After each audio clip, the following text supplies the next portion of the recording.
जंगलामध्ये राहून पती पत्नी दाम्पत्य भगवान शंकराची आराधना करायची आणि त्याचा नेम असायचा.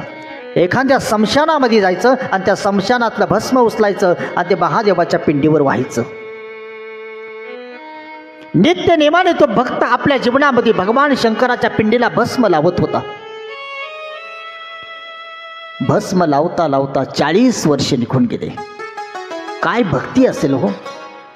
नित्य नेम नामी तो प्राणी दुर्लभ, लक्ष्मी वल्लभा तया जवळे. नेमाला खूप महत्व आहे, खूप महत्व आहे. 40 वर्ष निघून गेले.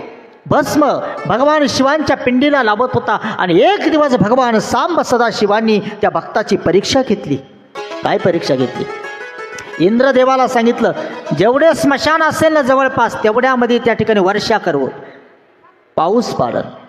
आणि वर्षा झाला, पाऊस झाला, खूप पाऊस झाला. स्मशानामध्ये कुठेच राख राहिली नाही, कुठेच राख शिल्लक राहिली नाही. दिवसभर भक्त फिरत होता राख शोधण्यासाठी. राख काय भेटायला तयार नाही. आता काय करायचं? संध्याकाळच्या वेळेला खिन्न मनाने तो असणारा भक्त आपल्या कुटियामध्ये आला. इंद्राने अतिवृष्टी केल्यामुळे कुठेच भस्म भेटलं नाही. अतिवृष्टी चालू होती आणि तो आपल्या घरी आला आणि पाऊस बंद झाला. खूप प्रयत्न केला पण भस्म काय भेटलं नाही. आपल्या पत्नीला म्हणा लागला, अरे 40 वर्षाचा नेम होता, आज खंडित होत आहे. पत्नीनं विचारलं, काय झालं हो? काय पत्नी असेल ती?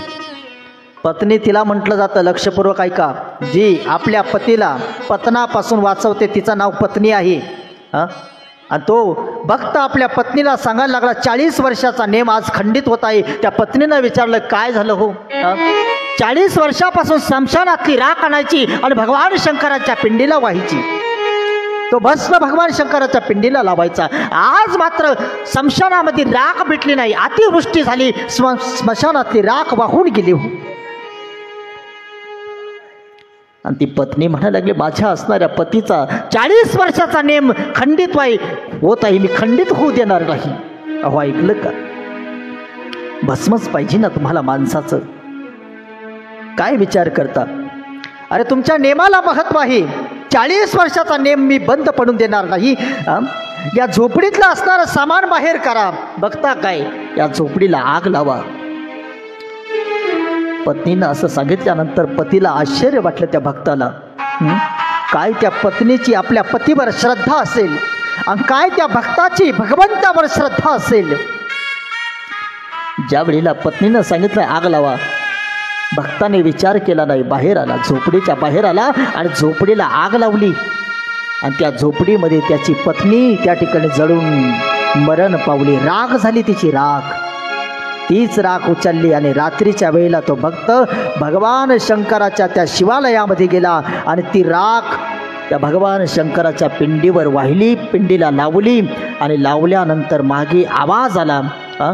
आवाज आला आणि आवाज आल्यानंतर पाहिलं कोण आहे मागे.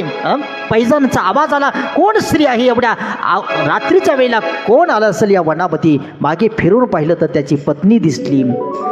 त्याने विचारलं, अरे तू तर मरण पावली होती, जळून गेली होती, तू कशी जिवंत झाली? आणि मग भगवान शंकरानेच मला त्या ठिकाणी वरद हस्त दिला आणि भगवान शंकराने मला जिवंत केलं. आणि त्या पिंडीतून भगवान सांब सदाशिव प्रगट झाले त्या भक्ताची भक्ती पाहून. आणि मग भगवान शंकर म्हणतात, अरे 40 वर्षाचा नेम बंद पडून दिला नाही.